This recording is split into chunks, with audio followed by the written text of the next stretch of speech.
You know, when you walk into just a standard everyday office, you really rarely spend a single second thinking about. No, of course not. You just want to get to your desk. Right, exactly. You just see the functional drywall, you see the drop ceilings, those beige carpets. It's totally utilitarian. Yeah, it is entirely utilitarian. It's a space designed merely to hold people, and that's it. Just a container, really. But when you walk into a towering, centuries-old Gothic cathedral, something completely different happens to your brain. Oh, absolutely. You step inside and you instantly feel the crushing weight of the architecture. You sense this immense, impossible scale of those stone vaults holding themselves up, you know? Yeah. You see the meticulous engineering disguised as art, and you really cannot help but look up in awe. The space itself dictates your emotion. It demands reverence. I mean, the environment literally forces a perspective because the underlying skeleton of that building, it was designed to make you feel small, yet part of something monumental. And that is exactly why we're here today. Yeah. Because today, we are looking at the literary equivalent of that Gothic. I love this framing. We are going to unpack the blueprints of the fantasy stories we all know and love, analyzing exactly why some fictional worlds feel so completely real that you could, practically buy a plane ticket to visit them. While others just feel like cheap movie sets, right? Yes, exactly, where if you lean on a wall, the whole thing just falls over. Cardboard walls. Right. So, for this deep dive, we are analyzing a phenomenal masterclass in world building, and it's actually passed down through 3 distinct generation creators. It really is a brilliant Russian nesting doll of literary analysis. It totally is. We are looking at a video transcript by John Del Arroz, who is a working independent author, and he is doing a detailed breakdown of lectures by Brandon Sanderson, who is, a modern commercial titan of fantasy. Right, and then Sanderson himself is dissecting the academic philologist who essentially birthed modern fantasy entirely, which is J.R.R. Tolkien. So it's layers upon layers, and by the end of this deep dive, you are never going to look at elves or magic rings, or honestly even Star Wars the same way ever again. No, you really won't, because what becomes immediately apparent when you look at these 3 layers of perspective is how drastically the landscape of reading has changed. It's wild. Especially when we look at the modern genre dilemma. The hypersegregation of the market. Because, defining science fiction versus fantasy, that used to be a very murky, almost purely academic debate. Oh, completely. Like, a couple of decades ago, bookstores just threw their hands up and shoved it all into one giant shelf. The sci-fi and fantasy section just all mashed together. Yeah, exactly. You'd have a paperback about a brooding wizard jammed right next to a hard sci-fi novel about a cyborg hacking a mainframe. And readers would often just browse both. Right, but Del Arroz points out how drastically the algorithms have changed the very DNA of how authors write and, how readers consume over the last... The landscape is incredibly fractured now. I mean, we are living in the era of algorithmic siloing. Yeah. If you look at the metadata-driving platforms like Amazon, readers have actually been trained to stay in highly specific lanes. Like super specific. Right. So someone who reads, say, space exploration sci-fi, which is stories about discovering new, weird planets, they will not necessarily touch space marine sci-fi. Which is essentially military combat with laser rifles. Exactly. The Venn diagram of those 2 audiences, which used to be just a single circle, it barely overlaps anymore. Okay, let's unpack this, because it's like going to a massive grocery store where the salsa is strictly forbidden from being anywhere near the breakfast. Right. Even if you are trying to build the perfect breakfast burrito, the ingredients are forced into these rigid little zones. Readers are sticking so strictly to the tropes of their chosen subgenre that authors are, terrified to cross-pollinate. They are terrified, and for good reason. The algorithm is just a mirror. It reflects reader expectations on steroids. Yeah, that makes sense. It rewards authors who deliver the exact emotional and narrative payload a specific niche wants, without any deviation. So no surprises. Exactly. If a reader buys a Space Marine novel, they are buying a promise. They want power armor, squad dynamics, orbital drops. And lots of explosions. Right. If the author suddenly pivots halfway through into a slow burn philosophical exploration of alien theology, they have fundamentally broken the implicit contract they made with the buyer. But wait, let me push back on that, though. Sure, go for it. Because Del Arroz actually points out that Sanderson himself leans heavily on a very predictable structural formula, right? He does, yeah. To the point where experienced readers know the exact beats of a Sanderson avalanche coming in the final chapter. And that structure makes him incredibly successful as a business entity. Oh, massively successful. But from an artistic standpoint, doesn't writing to appease an algorithm or even just a structural expectation, doesn't that completely suffocate the creative spark? It's a great question. Like, if you are just painting my numbers to ensure the salsa stays in the salsa aisle, aren't you killing the art? You are hitting on the absolute core vulnerability of the modern author here. There's this massive tension between organic inspiration and commercial survival. Right, because artists just want to create. Exactly. Artistically, a writer wants to chase whatever weird, wild idea inspires them that morning. But if your mortgage depends on sell-through rates, the architecture of expectation, well, it has to take priority. So how does someone like Sanderson balance that? That is what makes him unique, and it's why Delors studies him so closely. Sanderson doesn't let the algorithm dictate his creativity. He uses rigid structures as a trellis for his creativity to climb on. Oh, I like that. A trellis. Right, he builds incredibly wild, out-there concepts, but he packages them in narrative structures the reader subconsciously recognizes and trusts. So he satisfies the algorithm while still doing his own weird thing. Exactly. But to understand how he does that, we really have to pull back from the modern algorithmic nightmare and look at how these masters actually define the genre. Which brings us to Sanderson's 3 foundational rules for fantasy. Right. So he lays out these 3 core requirements for what makes a story fantasy. And the first is fairly obvious. It must be imagined, presented, and accepted as fiction. Right, the baseline contract. The classic example he uses is Aslan in the Chronicles of Narnia. C.S. Lewis was writing a heavy-handed religious allegory, but he presented it as a... Yeah, nobody is expected to zone a plot of land and build a physical church to worship a talking lion. Right, nobody thinks Aslan is literally real, so that establishes the contract with the audience. Right. We're playing a game of pretend. Exactly. But the second rule, which Sanderson actually adapts from the critic John Clute, is where the hard lines are finally drawn. Yeah, this part is fascinating. It all boils down to the impossible versus the plausible. Science fiction is about the plausible. Okay, break that down. It takes a piece of technology or maybe a scientific concept that exists in a nascent form today, and it stretches it into the future. Right, it's grounded in our reality, just extended. Exactly. But fantasy is about the impossible. It looks at the fundamental laws of physics and throws them entirely out the window. I love thinking about it like this. Science fiction is a rubber band. You are taking reality and stretching it as far as it can go before it snaps. That's a great analogy. But fantasy isn't stretching anything, right? It's teleportation. Yeah. You are dropping the reader into a completely new set of physics. Yes, exactly. And that leads directly to the third. Fantasy must have an aesthetic that leans into wonder and the breaking of reality. Even if you don't use traditional trope. Right. You don't need elves or castles for a story to be fantasy. Which, sets up one of the most contentious debates in pop culture classification. Yeah, now here's where it gets really interesting. Yes, we are going there. We have to. Because Delors, who considers himself primarily a science fiction guy, he throws down a massive hill to die on take in his analysis. A very spicy take. He says Star Wars is not science fiction at all. He categorizes it entirely as fantasy and honestly, if you apply the Clute and Sanderson framework, that categorization is bulletproof. Wait, hold on. I have to challenge this because I feel like a lot of people would scream at their device hearing that. Oh, I'm sure they are. George Lucas clearly realized the mystical leanings of the original trilogy and actively tried to walk it back later, didn't he? You're talking about the prequels. Yes. He introduced midichlorians in the prequels, literally microscopic symbiotic biology, to give the Force a hard, measurable scientific explanation. Yeah, he did. So doesn't that biological retcon drag the franchise kicking and screaming out of fantasy and firmly back into the realm of the plausible hard sci-fi? See, you would think so, but Lucas trying to inject a biological blood test into the narrative actually proves how desperate the sci-fi classification had become. Oh, really? How so? Think about it.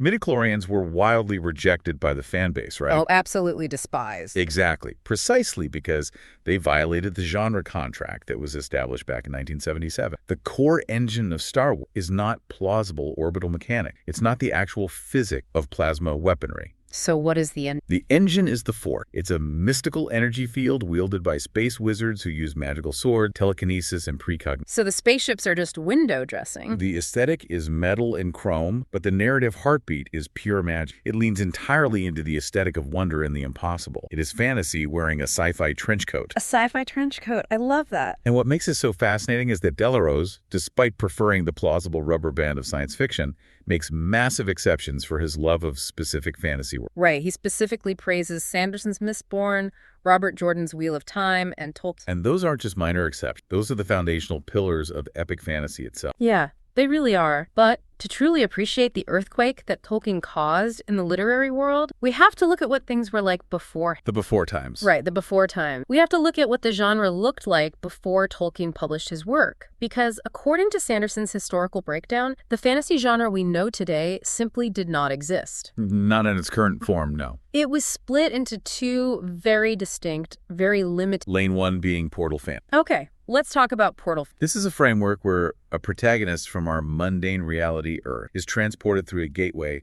into a world of the impossible. Think of Alice falling down the rabbit hole, or the Pevensey children walking through the wardrobe into Narnia. Right. Tolkien was actually obsessed with this concept himself. He referred to them as fairies. But there is a massive literary limitation to portal fantasy, isn't there? Because the protagonist is always basically just a tourist. A tourist is the perfect way to describe it.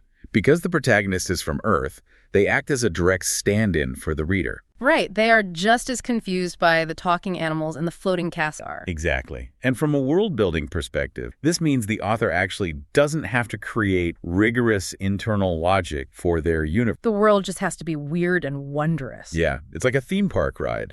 You are strapped into the cart, you look at all the strange animatronics, but you can't touch them, and you certainly don't understand the electrical engineering powering them. Right, Wonderland makes absolutely zero sense, and that is the entire... The chaos is the feature, not the bug. Exactly. Now contrast that with Lane 2, which is heroic fantasy. Right, the other side of the coin. This is the lineage of Robert E. Howard's Conan the Barbarian or Edgar Rice Burroughs. These are episodic tales of incredibly muscular, larger-than-life heroes fighting their way through gritty, low magic, often bleak and nihilistic. Yeah, if Portal Fantasy is a theme park ride, early heroic fantasy is basically an escape. You drop a hardened warrior into a savage, locked environment, and you just watch them brutally fight their way out. The stakes are immediate, visceral survival. So, if Portal Fantasy gives us the wonder of falling into a fairy realm, and heroic fantasy gives us the grit of a bleak world, why wasn't that enough? What was missing from these two lanes? Well, neither of these lanes built a cathedral. Right. Portal Fantasy gave us the awe of the impossible,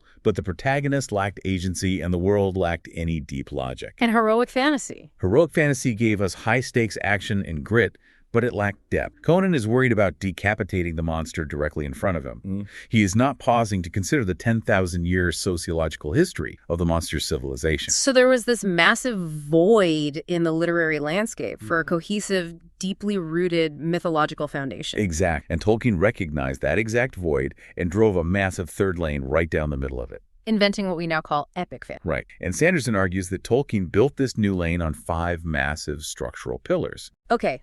Let's pull these blueprints apart, starting with Pillar 1, which is unflinching sincerity. This is a huge... Tolkien wrote an incredibly weighty, serious epic in a genre that, up to that point, nobody in the literary establishment took seriously at all. Right. They viewed it as children's stories or pulp magazines. But he never winked at the reader. He never nudged you in the ribs to remind you that it was all just a silly story about goblins and elves. And maintaining absolute sincerity is arguably the most difficult psychological high-wire act for a modern writer. It requires immense vulnerability. Why is it so vulnerable? Because if you write a deeply emotional, elevated scene about the fate of the world and it fails, you look foolish. It becomes melodramatic and honestly cringe-inducing. So the source heavily contrasts this with modern franchise habits, right? Del Arroz brings up the Gen X humor popularized by Spider-Man, Marvel, modern Star Wars, and Joss. We are talking about bathos. Bathos. Yeah. The constant undercutting of a sincere, dramatic moment with a quick, sarcastic... Right. And Del Arroz is passionately frustrated by this. He outright says he is sick of universes that refuse to take themselves seriously. Yeah, it's like a friend who makes a sarcastic joke at a funeral because they are just too uncomfortable with genuine emotion. The grief is too heavy for them to process, so they deflect. That is the perfect analogy. Bathos is essentially an emotional airbag. An airbag. The sarcastic joke deploys right before the emotional impact to save the writer and the audience from the vulnerability of feeling something genuine. It protects you from the crash, but it completely ruins the ride. But wait, let me push back again. Let's look at the commercial reality of that airbag. Billions and billions of dollars have been made at the box office using that exact quippy tone. Yes, they have. So don't those jokes serve a necessary function? Don't they make these massive world-ending stories more relatable and digestible for a mainstream audience who might otherwise reject the whole high fantasy aesthetic? Well, in a 2-hour movie, a quip can absolutely bridge the gap for a mainstream viewer. It relieves the tension. Yeah. But when we are talking about long-form, epic, fantasy, sprawling trilogies or 10-book series, the cost of that sarcasm is fatal to the narrative stakes. Fatal. How? Because if the hero does not take the world-ending threat seriously enough to stop cracking jokes, the reader's brain subconsciously registers that there is no real danger. The tension just evaporates. Oh, that makes total sense. If the hero isn't scared, why should I be? Exactly. Tolkien refused to deploy the airbag. He demanded that you take the creeping shadow over Middle-earth as seriously as he did. That unflinching tone is the mortar that holds the cathedral together. Without it, the stones just tumble down. Wow, okay. And once a world takes itself that seriously, the rules governing that world must also... Which brings us to how magic actually works. Right, Pillar 2, the dual functions of magic. Now, Sanderson is famous for codifying this into the concepts of hard magic and soft magic. Yes, he literally wrote the essays on this. And he points out how Tolkien masterfully used both systems simultaneously in his work. It is a brilliant structural juxtaposition. So, in Tolkien's universe, Gandalf represents soft magic. Soft magic being mysterious, lacking clearly defined rules, and existing primarily to generate a sense of wonder. Right. But then you have the One Ring, which represents hard magic. It has highly specific mechanics, heavy cost, and its primary function is to generate tension. Exactly. So let me see if I have this right. Soft magic is like watching a spectacular thunder. You're just in awe of it, you don't control it. Yeah. But hard magic is like having a limited battery on your phone while you are lost in the woods. You know exactly how much power you have, and every time you use it, there is a heavy, terrifying consequence. That is a phenomenal analogy, yes. Yeah. And Sanderson claims that epic fantasy wouldn't be what it is today without that exact juxtaposition. The ring's tension balanced by Gandalf's overarching sense of wonder. Why do you need both, though? What if you only have one? Because if a story only uses soft magic, it loses all its stake. Yeah. Imagine playing chess with a toddler who keeps changing the rules every time they're about to lose. That sounds miserable. Right. If magic can do anything at any time, the reader assumes the wizard will just wave a wand and solve every crisis. The stakes disappear into a cloud of convenience. The classic Deus ex machina. Magic just fixes the plot hole. Exactly. But flip that for a second. What if a story only uses hard magic? What if every single spell is calculated like a thermodynamic equation, tracking energy output and caloric deficit? Then you are reading a science textbook. Exactly. Becomes incredibly dry, mechanical, and predictable. You lose the aesthetic of wonder that defines fantasy in the first place. You need the panic of the battery and the awe of the storm. So magic sets the rules of the world, but the actual beings populating that world require just as much innovation. Which moves us right into pillars 3 and 4. Right. Pillar 3 is mythological extrapolation, and Pillar 4 is the conundrum of state. Let's start with the mythology. Tolkien didn't just borrow elves and dwarves, right? He completely rebuilt them into something new. Well, because Tolkien was an academic. He didn't pull the words elf or dwarf out of thin air. They existed in Norse and Germanic folklore for centuries. Right. They were in the old myths. But Sanderson credits Tolkien with taking those scattered mythological footnotes and reverse engineering them into fully realized biological and cultural. He didn't just borrow the aesthetic of an elf. He extrapolated an entire tragic, immortal history. Yes, he created a linguistic and sociological framework that was so robust it became the permanent gold standard. Basically, every fantasy author since 1954 is either doing a direct homage to Tolkien's elves or deliberately deconstructing. That is a massive legacy. And Sanderson also credits Tolkien with inventing the concept of the Dark Lord as a direct, centralized antagonist. Sauron being the ultimate archetype for the shadowy, all-powerful. Though it's worth noting that the source author Del Arras pushes back on this specifically. Yeah, he was quite skeptical about Tolkien actually inventing the Dark Lord trope out of nowhere. Right, he says he'd need to research the historical precedents before giving Tolkien full credit for that invention. Which is a totally fair, critical eye to have. Absolutely. Whether Sauron was the absolute historical first in all of human literature is debatable among scholars. But what isn't debatable is that Tolkien codified the trope for the modern era. Sauron became the gravitational center for how we understand epic state. Which perfectly sets up the conundrum of those stakes, Pillar 4, because epic fantasy balances world-ending threats with deeply intimate stories. Right. The prime example being Sanderson's mother. He tells a story about how his mom wasn't a fantasy reader at all, but she kept reading The Lord of the Rings for very specific reasons. Not to see if the geopolitical alliances of men and elves could defeat the military logistics of Mordor. No, she just wanted to see if the little creature, Sméagol, would decide to be good, or to see if Samwise the gardener could just survive and go home to his plant. So what does this all mean for the reader? The world is literally ending, it's on the brink of absolute destruction, but we only really care about a gardener wanting to see his flowers again. Isn't that totally counterintuitive? It sounds counterintuitive, but it's actually just the conundrum of epic fantasy. It comes down to the limitations of human empathy and cognitive load. Okay, explain that. The human brain simply cannot emotionally comprehend the tragedy of an entire world, and it's too vast, it's too abstract. It's just a statistic at that point. Exactly. But we can deeply, viscerally understand the intimate, localized pain of one gardener losing his home. So the macro stakes, the world-ending war, that provides the epic backdrop. But the micro stake, the intimate character goal, those provide the emotional anchor. Without Samwise Gamgee, Sauron is just a giant angry eyeball in the sky. Right. If you only have the macro, there is no emotional anchor. The reader won't care if the world burns because they haven't been given a human reason to love the world in the first place. Wow, that is profound. And to make us believe in both the macro and the micro, the world itself has to feel like a real place with a real... Which brings us to the final pillar. Pillar 5, immersion and translation. This is where Tolkien's background as a philologist completely changed the game. A philologist being a scholar of historical languages. Right.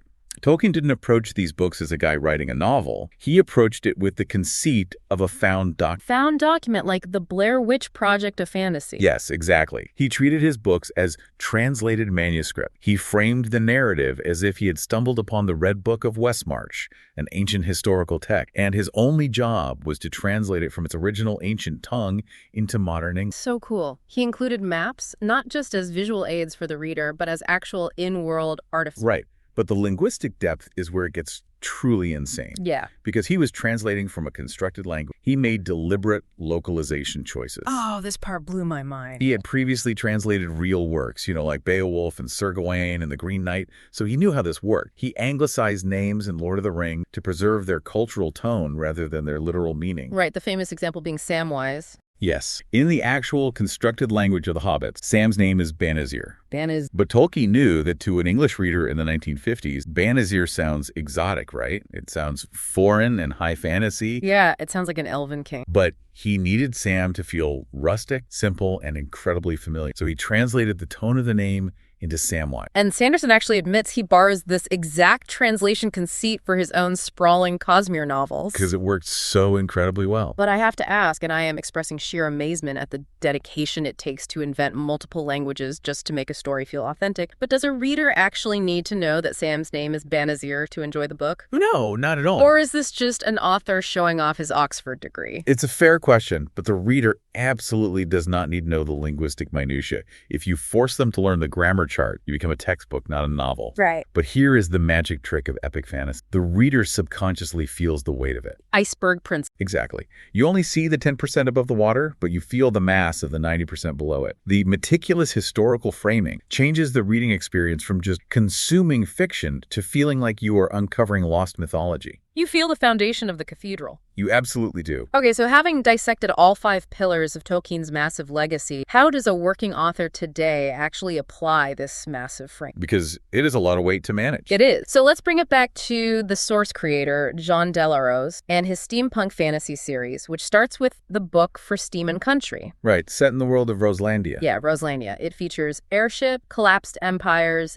deep mythological, and the author utilizes an 80,000-word world-building document purely dedicated to the background details verse. Think about that for a second. An 80,000-word document is the length of an entire standard novel. Just for his notes. Just for his notes on the geography, the mythos, the airships. So why doesn't he just dump all 80,000 words on the reader in Chapter 1 to prove how cool his world? Because he uses a specific method he calls peeling the onion. Peeling the onion. Why is that method so vital for modern readers compared to the info dump? It's all about cognitive load and reader retention. He starts with a very small scope in Book 1. Just the micro. Right. He avoids the info dump entirely. Book 2 expands the scope a little bit. Book 3 escalates into a larger war, and it's not until Book 4 that he blows things up entirely, shows the grand architect. So he earns the right to show you the map. Exact. This structural restraint is critical. By marrying Sanderson's pillars like intimate stakes and sincerity with a gradual expansion of the world's scope, an author earns the reader's trust before asking them to care about continent-spanning wars. You give them Samwise before you Sauron. Precise. And it's really worth highlighting how the source creator, Delarose, handles this analysis. He explicitly states that he values Sanderson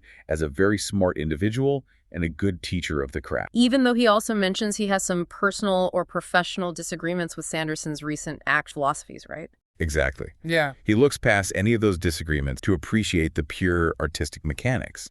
It's a great example of separating the art and the instructional value from the artist. Absolutely. Okay, so let's recap this massive epic journey we just took. It's been quite a ride. We started in the rigid, hypersilid boxes of Amazon's algorithm, where the salsa and the cereal are kept strictly apart. We navigated through the murky definitions of the genre itself, realizing that Star Wars is basically just a fairy tale wrapped in chrome. Fantasy in a sci-fi trench coat.